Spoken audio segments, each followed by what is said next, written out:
بظاہر ہم سمجھتے ہیں کہ ہمیں فائدہ حاصل ہو رہا ہے، لیکن حقیقت میں خسارہ ہو رہا ہوتا ہے۔ ایک صحابی آیا امام ششم کی بارگاہ میں، عرض کیا فرزند رسول میں سفر تجارت پر جانا چاہ رہا ہوں اور میری خواہش ہے کہ آپ میرے لیے استخارہ فرما دیجئے۔ اور ایسا نہیں کہ امام بھی تسبیح اٹھا کے یا قرآن اٹھا کے استخارہ کرتے ہوں، وہ ہم اگر ہمارے پاس کوئی آئے گا یا آپ دیکھیں گے تو استخارہ قرآن کھول کے رہنمائی لیں گے یا تسبیح کے ذریعے سے سہارا لیں گے، لیکن جو خود قرآن ہوتا ہے اسے قرآن کھولنے کی ضرورت نہیں ہے، وہ جو کہہ دیتا ہے وہی استخارہ ہے۔ فرمایا کہ یہ سفر تمہارے لیے خسارے کا سبب ہے، اس سفر میں تمہیں نقصان ہوگا، خسارہ ہوگا۔ یہ گھر آیا اور اپنی بیوی سے بات کی تو وہ کہتی کہ مجھے یہ لگ رہا ہے کہ اگر آپ اس سفر میں چلے جاؤ تو آپ کو یقینی فائدہ ہوگا، ہر بات امام کی ماننا یہ بھی ضروری نہیں ہوتا۔ بالآخر وہ بیوی کی بات مان کے چلا گیا، اور جب چلا گیا تو اس سفر میں پچھلے تمام سالوں کی نسبت اسے سب سے زیادہ فائدہ حاصل ہوا، یہاں تک کہ وہ پلٹتے وہ جب سفر سے واپس آ رہا تھا راستے میں سوچتا ہوا کہ اگر میں امام کی بات مان لیتا اس سارے فائدے سے میں محروم رہ جاتا، اچھا ہوا کہ میں نے بیوی کی بات مانی، اتنا زیادہ مجھے فائدہ حاصل ہوا۔ گھر آ کر بیوی سے یہی بات کی ہے کہ ایک شکر ہے کہ میں نے آپ کی بات کو اہمیت دی ہے۔ اس نے بھی کہا کہ ٹھیک ہے، آپ دینی امور میں نماز کے مسائل، باقی فقہی مسائل جا کے ان سے رہنمائی لے لیں، دعا لے لیجئے، لیکن یہ نہیں کہ زندگی کے ہر مسئلے میں آپ ان سے چل کے پوچھیں، خود انسان کو اپنی عقل استعمال کرنی چاہیے۔ آپ نے میری بات مانی، دیکھیے آپ کو کتنا بڑا فائدہ حاصل ہو گیا۔ اس کے ذہن میں یہ گرا پڑ گئی کہ میں نے امام کی بات نہیں، جس طرح سے مجھے امام نے کہا ہے اگر ان کی بات مان لیتا مجھے نقصان ہو جاتا اور میں اتنے بڑے فائدے سے محروم رہ جاتا۔ بالآخر یہ جاتا امام کے پاس، لیکن پہلے کی جو کیفیت ہوتی تھی اس سے اب اس کی کیفیت بالکل یکسر بدل گئی ہے۔ اب چھک کی نگاہ سے امام کو دیکھتا ہے لیکن جرأت نہیں ہوتی کہ اظہار کرے، اور ایک دن بالآخر اپنی دل کی بات کو زبان پر لے آیا، کہنے لگا امام اگر آپ ناراض نہ ہوں تو فلاں موقع پر جب میں آپ کی خدمت میں حاضر ہوا تھا آپ سے رہنمائی لینے کے لیے کہ بتائیں کیا کروں، یہ سفر کروں یا نہ کروں، میرے لیے فائدہ ہے یا ضرر ہے، تو آپ نے فرمایا کہ تمہارے لیے خسارہ ہے، تم اس سفر کو اختیار نہ کرو، لیکن میں نے آپ کی بات کو نہ مانا اور گھر والوں کی بات کو مان کے تجارت کے لیے چلا گیا اور مجھے اتنا زیادہ فائدہ حاصل ہوا، تب سے میرے دل میں گرا پڑ گئی ہے، میں چاہتا ہوں کہ آپ میری رہنمائی کر دیں۔ تب امام جعفر صادق علیہ السلام نے فرمایا کہ بتاؤ فلاں موقع پر فلاں وقت جب تم اس سفر تجارت میں دن بھر معاملات کرتے رہے، یہاں تک کہ بہت رات گزر گئی، آدھی رات تک تم معاملہ کرتے رہے، لین دین کرتے رہے، اور جب تم آدھی رات کے قریب سوئے تو اتنے تھکے ہوئے تھے کہ جب تمہاری آنکھ کھلی تو سورج طلوع کر چکا تھا، اور اس دن تمہاری فجر کی نماز قضا ہو گئی تھی، ضائع ہو گئی تھی۔ وہ جو خسارہ تمہیں پہنچا ہے، پوری دنیا کی دولت بھی تمہیں مل جائے، اس کا جبران نہیں ہو سکتا ہے۔ یہ سمجھنا ہے نماز کو اول وقت میں ادا کرنا ہے، اس کی اہمیت کیا ہے، اس سے متعلق بس میں کل گفتگو کروں گا ان 11 آیات کے تناظر میں۔ بہت ساری باتیں میری خواہش تھی میں آقا یوسف زہرا امام زمانہ کی شخصیت سے متعلق بھی چند اہم باتیں آپ کی خدمت میں عرض کروں، لیکن وقت گزر رہا ہے۔ کل جو نماز مغرب کی مجلس ہے خیابان ادھر وہاں پر بارگاہ علمدار میں، وہاں پر بھی بیان کروں گا، یہاں موضوع چھوڑ رہا ہوں اور اس کے بعد پھر یہاں آپ کی خدمت میں کوشش کروں گا ان 2 مجالس میں جو آپ کی خدمت میں عرض کر سکوں یہ واجبات ہیں، اور اس کے ساتھ پھر نوافل کی اہمیت کیا ہے، نوافل کی حکمت کیا ہے، نوافل کا فلسفہ کیا ہے، کیوں اللہ نے نوافل کو اتنی زیادہ تاکید کے ساتھ ادا کرنے کا حکم دیا، اس کی جو فلسفی ہے، اس کی جو حکمت ہے، واجب میں جو کمی رہ جاتی ہے اس کو جبران کرنے کے لیے، اور بھی اس کے بعد بہت سارے محلات ہیں۔ بس میں شرمندہ ہوں، وقت اس مرحلے پر ختم ہو رہا ہے، تو میں رک کر ایک بات عرض کرتا ہوں۔ خود سید الشہداء آقا حسین ابن علی واجب نماز مسجد نبوی میں ادا کیا کرتے تھے، لیکن عصر کے نوافل یہ 8 رکعت آ کر اپنے گھر میں ادا کیا کرتے تھے۔ کیوں اپنے گھر میں ادا کیا کرتے تھے؟ اس لیے کہ ایک 3-3.5 برس کی بچی برابر آپ کا انتظار کر رہی ہوتی تھی۔ یہ امام حسین، یہ وہ تصور ہے، یہ انسانی رابطے، یہ انسانی تعلقات، یہ ان کا درجہ کمال۔ میں بہت چیزیں عرض کرنا چاہ رہا تھا، ممکن ہوا تو کل کچھ باتیں عرض کر دوں گا۔ ایک طرف یزید کا کردار ہے، تمام تر رشتوں کا تنزل، انتہائی پستی، ذلت اور پلیدی اور گراوٹ کی آخری حد کا نام یزید ہے، ان تمام چاروں رابطوں کی دید سے اگر آپ دیکھیں۔ اور دوسری جانب یہ جو 4 روابط مولا متقیان نے بیان فرمائے، ان 4 روابط کا اگر کوئی درجہ کمال دیکھنا چاہتا ہے، پورے اوج عروج معراج رفعت و بلندی پر الہی اور انسانی رشتوں کو کوئی دیکھنا چاہتا ہے، اس کا تجسم دیکھنا چاہتا ہے، عمل میں دیکھنا چاہتا ہے، اس کی تطبیق دیکھنا چاہتا ہے، تو پھر ذات حسین ابن علی، آپ کے یہ 72 ساتھی، آپ کی ازواج، آپ کے بچے بھتیجے، آپ کے بھائی، یہ کمال، یہ کربلا نصاب انسانی ہے، نصاب کمال انسانی ہے۔ اور ان تمام کرداروں میں سے وہ عظیم ترین کردار جسے حسین ابن علی نے اپنے ہاتھوں سے تراشا، جس ہستی نے حسین ابن علی کی محنت کو بچایا، سید العلماء علامہ علی نقی نکن کے جملے ہیں کہ اگر حسین ابن علی 2 شہیدوں کو اپنے ہمراہ لے کے نہ جاتے تو کربلا کبھی بھی حجاز سے باہر نہ نکل سکتی، کربلا کبھی عالمی اور آفاقی نہ بن سکتی۔ وہ کون سے 2 شہید ہیں جن 2 شہیدوں نے حسین ابن علی کی مظلومیت کے اوپر مہر تصدیق ثبت کر دی ہے، اور کربلا کو حجاز سے نکال کر قیامت تک आने वाले इंसानों तक पहुंचा दिया। इन दो शख्सियात में से एक का नाम बाबुल हवाइज हजरत अली असगर है और दूसरी मुअज्जमा बीबी का नाम जनाब सकीना बिन्तुल हुसैन है।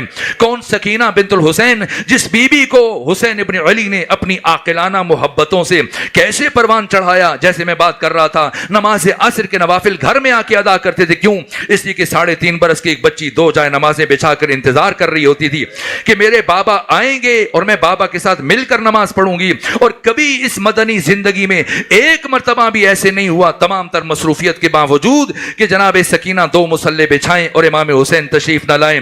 बाएं बच्चियां आमतौर पर अपनी माओ के साथ मानूस होती हैं, लेकिन ये वो बच्ची कि जो अपने बाबा के सीने पे सोने की आदी थी, जिन आकिलाना मोहब्बतों से कल मैं कुछ जुमले आपकी खिदमत में अर्ज कर दूंगा क्योंकि वक्त तमाम हो रहा है। बस मैं एक जुमला, क्या किया इस बीबी ने और क्या किरदार अदा किया है, खुद करबला में क्या किरदार अदा किया, कूफा में क्या किरदार अदा किया, शाम में, इस सारे सफर में हुसैन, ये सिर्फ सानिया ज़हरा शरीकतुल हुसैन नहीं है, सकीनत बिन्तुल हुसैन भी शरीकतुल हुसैन है। कदम कदम पर किस तरह अपने बाबा के मदद की, नुसरत की, हिमायत की, तायद की है। 3 दिन पानी बंद रहा और सबसे ज्यादा पानी से जो मुतासिर था यही बच्चे थे।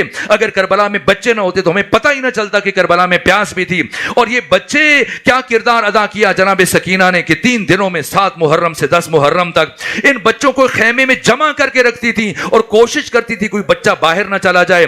क्यों बाहर ना चला जाए? इसलिए जानती थी कि मेरे बाबा हुसैन इब्न अली इमाम है, कायनात की हसास तरीन जात है।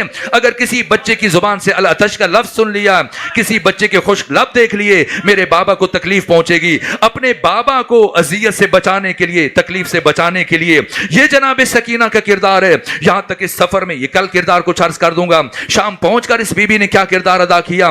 बस आज एक रिवायत रियाजुल कुद्स की पढ़ूंगा। मेरे अजीजों, मक्तल निगारों में यह गुफ्तगू हुई कि करबला में सबसे ज्यादा मसाइब किस पर आए। ये मक्तल निगारों में बाकायदा गुफ्तगू हुई तो ये कहा गया कि जो पहले शहीद हुआ उसकी मुसीबत कम है, जो बाद में शहीद हुआ उसकी मुसीबत ज्यादा है। इसलिए कि करबला में मरने से ज्यादा मुश्किल काम जीना था।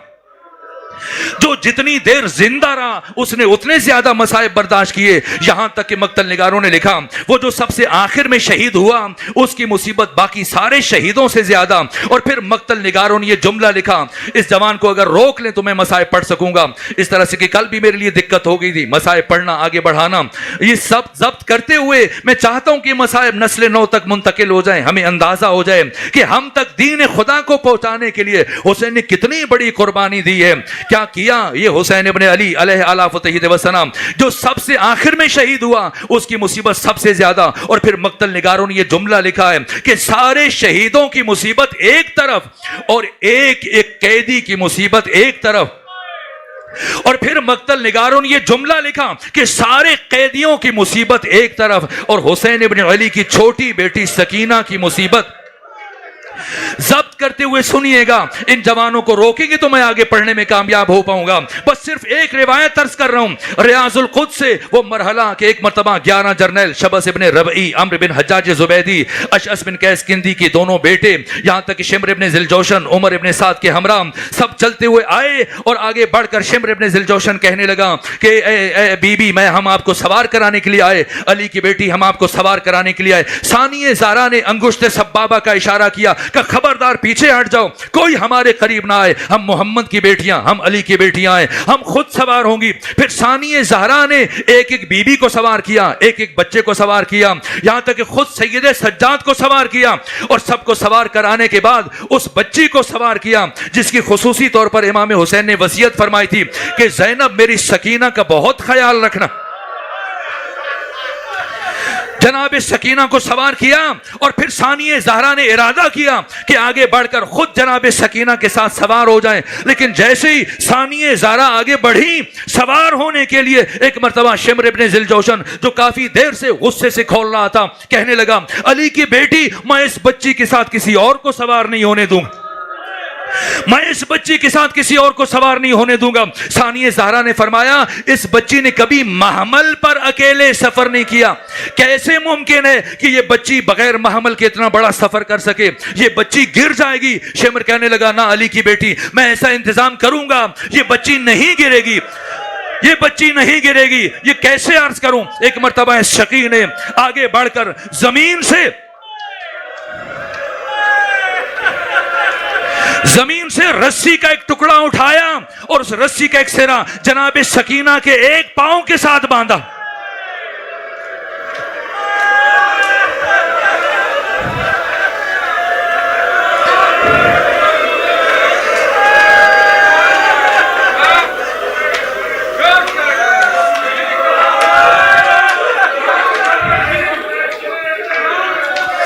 उस रस्सी का एक सिरा जनाब सकीना के एक पांव के साथ बांधा और उस रस्सी को नीचे से गुजार कर, ऊंट के नीचे से गुजार कर दूसरा सिरा बीबी के दूसरे पांव के साथ बांधा।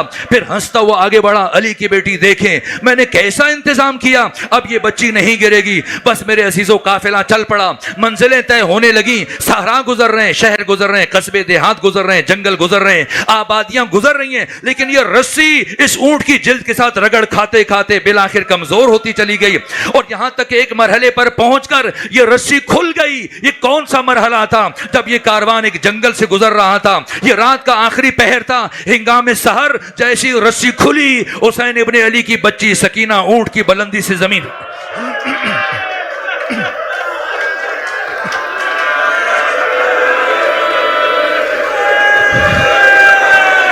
जनाब सकीना जमीन पर गिरी। लेकिन चूंकि रात थी, सन्नाटा था, खामोशी थी, सुकूत था, अंधेरा था, किसी को पता ना चला कि हुसैन की बच्ची गिर चुकी है। इसके बावजूद चंद कदम तय होने के साथ ये कारवान रुक गया और जैसे ही कारवान रुका, एक मर्तबा शिम्र इब्ने ज़िलजौशन गुस्से से अपने सिपाहियों के पास पहुंचा, कहने लगा मैंने तुम्हें मना किया था मेरी इजाजत के बगैर न रुकना, क्यों रुक गए हो, क्या हुआ? कहा कि क्या करें, ये नेज़ा जिस पर सरे हुसैन इब्ने अली सवार है, ये नेज़ा जमीन में गड़ गया और उठाने के बावजूद हमसे नहीं उठ रहा। शिम्र है, कातिल हुसैन है, लेकिन जानता है कि सरे हुसैन कैसे आगे बढ़ेगा। ये नहीं कहा कि 2 उठाओ, 3 उठाओ, 4 उठाओ। इस शकी ने ताजियाना लिया, चलता हुआ इमाम सज्जाद के पास आया और फिर पूरी ताकत से इमाम सज्जाद की पुश्त पर इस शकी ने ताजियानों की बारिश कर दी। इतने ताजियाने मारे कि इमाम सज्जाद की पुश्त से खून जारी हुआ। फिर कहने लगा सैयद सज्जाद अपने बाबा हुसैन से कहें यहां से आगे बढ़े, सैयद सज्जाद अपने बाबा हुसैन से कहिए यहां से आगे बढ़े। एक मर्तबा इमाम सज्जाद ने अपने बाबा के कटे हुए सर की तरफ रुख किया, कहा बाबा अपने बेटे सज्जाद को यहां रुकने का सबब बता दीजिए, अपने बेटे सज्जाद को यहां ठहरने की वजह बता दीजिए। एक मर्तबा लबहाए हुसैनी में जुम्बश पैदा हुई, फरमाया अरे सज्जाद मेरी सकीना पीछे जंगल में गिर गई और जब तक मेरी सकीना नहीं आएगी मैं यहां से आगे नहीं बढ़ूंगा। बस मेरे अजीजों, जैसे ही अल्फाज सानिए ज़हरा के कानों से टकराए, साहिब मिनहाजुद्दुमू ने लिखा है, साहिब रियाजुल कुद्स ने लिखा, एक मर्तबा अली की बेटी ने खुद को ऊंट की बुलंदी से जमीन पर गिरा।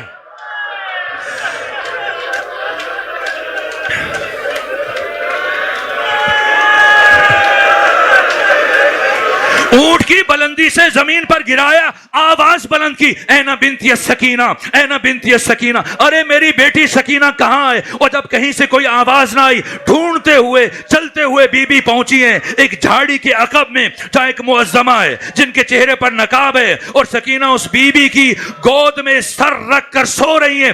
सानिए ज़हरा आगे बढ़ी, हैरत से पूछा अरे बीबी आप कौन है? जब सारी दुनिया हमारी दुश्मन बनी हुई है तो आप कौन है जो इस बच्ची से इतनी मोहब्बत कर रही हैं? और ये बच्ची तो 11 मुहर्रम करबला से लेके अब तक सारे सफर में नहीं सोई है, आपकी गोद में कैसे सो गई? एक मर्तबा उस बीबी ने अपने चेहरे से नकाब हटाया, फरमाया अरे ज़ैनब पहचानो, अगर मैं इस बच्ची से नवाजिश नहीं करूंगी फिर और कौन करेगा? अगर मेरी गोद में नहीं सोएगी फिर किसकी गोद में सोएगी? अरे ये वही गोद है जहां इसी बच्ची का बाबा हुसैन आराम किया करता था। बस 2 जुमले और अर्ज कर दूं। सानिए ज़हरा ने एक मर्तबा जनाब सकीना को उठाया और चलती हुई आगे बढ़ी, फरमाया शिम्र मैंने तुझसे कहा था हमारी बच्ची गिर जाएगी, तूने मेरी बात को अहमियत ना दी, हमारी बच्ची गिर गई है, अब मैं इस बच्ची को अकेले सवार नहीं होने दूंगी, अब ये बच्ची मेरे साथ चलेगी। बस मेरे अजीजों, मैं एक रिवायत मेरी निगाह से गुजरी है, मौसुल अमीन जैसे मुहक्किक आलिम ने आयान शिया में एक शख्सियत का तारुफ किया, एक शाम से ताल्लुक रखने वाले एक फ़कीह का, एक मुज्तहिद का, जिनका नाम इब्राहिम दमश्की था। और जनाब इब्राहिम दमश्की से मुतल्लिक ये वाक़या मैंने पढ़ा है कि उनकी 2 बेटियां थीं और शाम में बारिशें हो रही थीं, दमश्क में बारिशें हो रही थीं, और एक बेटी ने आकर इब्राहिम दमश्की से कहा बाबा रात मैंने इमाम हुसैन की बेटी सकीना को ख्वाब में देखा, اور وہ مجھ سے کہہ رہی تھی کہ بارشوں کی وجہ سے میری قبر میں پانی جا رہا ہے, اپنے بابا ابراہیم سے کہیے میری قبر کی مرمت کروا دیں.